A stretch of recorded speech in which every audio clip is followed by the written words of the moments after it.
Di video kali ini kita akan mencoba latihan soal P3K 2024 untuk formasi penata layanan operasional bagian 1. Semoga rekan-rekan semua lolos dalam seleksi nanti. Ikuti video ini sampai selesai. Soal pertama. Apa yang dimaksud dengan penata layanan operasional? A. Pengelola keuangan. B. Pengelola sumber daya manusia. C. Pengelola pelayanan publik. D. Pengelola informasi teknologi. E. Pengelola logistik. Silakan, mana kira-kira jawaban yang paling tepat? Ya, ini jawabannya C. Pengelola pelayanan publik. Penjelasannya bahwa penata layanan operasional bertugas untuk mengelola dan meningkatkan kualitas pelayanan publik agar lebih efisien dan efektif. Soal kedua. Apa salah satu tugas utama penata layanan operasional? A. Membuat laporan keuangan. B. Mengembangkan kebijakan organisasi. C. Melaksanakan pelayanan kepada masyarakat. D. Merekrut pegawai baru. E. Mengatur logistik kantor. Mana jawaban yang paling tepat? Ya, kita cek jawabannya. C ya, melaksanakan pelayanan kepada masyarakat. Penjelasannya, tugas utama penata layanan operasional adalah memberikan pelayanan yang terbaik kepada masyarakat sesuai dengan kebutuhan mereka. Soal ketiga. Dalam melaksanakan pelayanan publik, penata layanan operasional harus memperhatikan prinsip apa saja? A. Kepentingan pribadi. B. Transparansi dan akuntabilitas. C. Ketentuan hukum yang berlaku. D. Efisiensi biaya. E. Semua jawaban benar. Pasti ada satu jawaban yang paling tepat. Kita cek jawabannya. Ya, jawabannya B ya, transparansi dan akuntabilitas. Ya, penjelasannya adalah transparansi dan akuntabilitas sangat penting untuk memastikan bahwa pelayanan yang diberikan dapat dipertanggungjawabkan dan diketahui oleh publik. Kita lanjutkan pada soal keempat. Salah satu aspek penting dalam penataan layanan operasional adalah A. Teknologi informasi. B. Manajemen risiko. Kemudian pengembangan SDM. D. Semua jawaban benar. Dan E. Tidak ada yang benar. Silakan cek satu persatu, pasti ada jawaban yang paling tepat. Kita cek jawabannya. D ya, bahwa semuanya benar. Teknologi, manajemen risiko, dan pengembangan SDM. Penjelasannya, semua aspek tersebut sangat penting dalam penataan layanan operasional untuk meningkatkan efektivitas dan efisiensi. Soal kelima. Apa yang menjadi indikator keberhasilan penataan layanan operasional? A. Jumlah pegawai. B. Kepuasan masyarakat. C. Anggaran yang digunakan. Waktu kerja pegawai. Dan E. Jumlah laporan yang dibuat. Sudah nampak ya, jawaban yang paling tepat adalah ya, B. Kepuasan masyarakat. Penjelasannya, kepuasan masyarakat merupakan indikator utama yang menunjukkan keberhasilan layanan yang kita berikan. Soal ke-6. Dalam melaksanakan atau melakukan evaluasi layanan, penata layanan operasional harus A. Mengabaikan feedback, menggunakan metode yang objektif, hanya menggunakan opini pribadi. D. Tidak melibatkan masyarakat. Dan E. Fokus pada anggaran.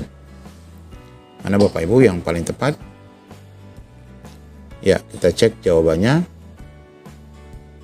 B ya, menggunakan metode yang objektif.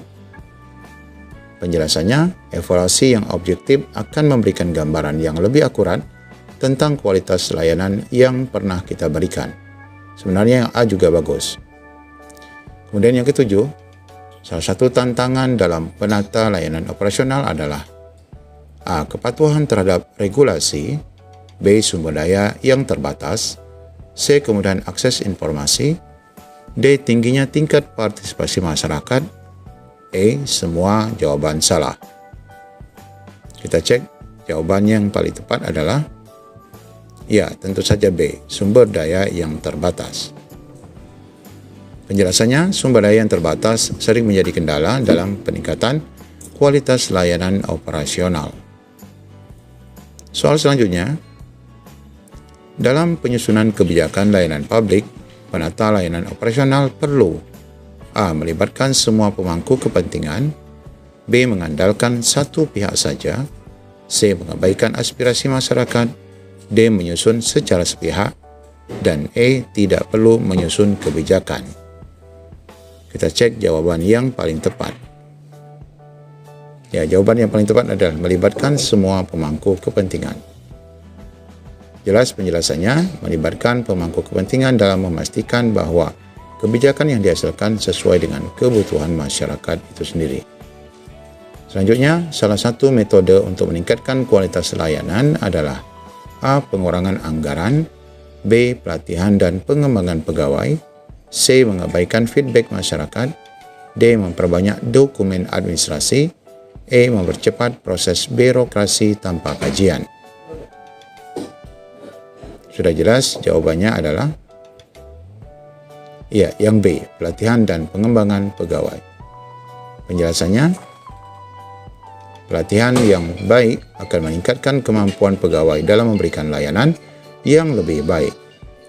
Soal ke-10, salah satu alat yang dapat digunakan untuk mengukur kinerja layanan adalah indeks kepuasan masyarakat, B. Waktu penyelesaian administrasi, C. Banyaknya pengaduan, D. Semua jawaban benar, dan E. Hanya A dan B yang benar. Kita cek jawaban yang tepat adalah D, ya, semua jawaban benar.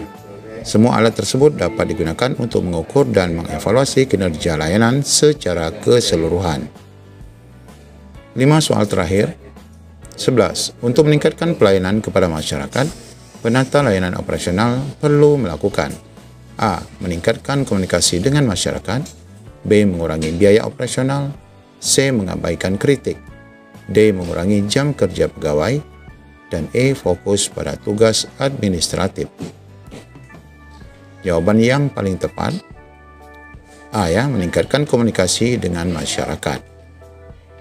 Penjelasannya adalah komunikasi yang baik akan membantu penata layanan operasional memahami kebutuhan masyarakat dan meningkatkan kualitas layanan itu sendiri.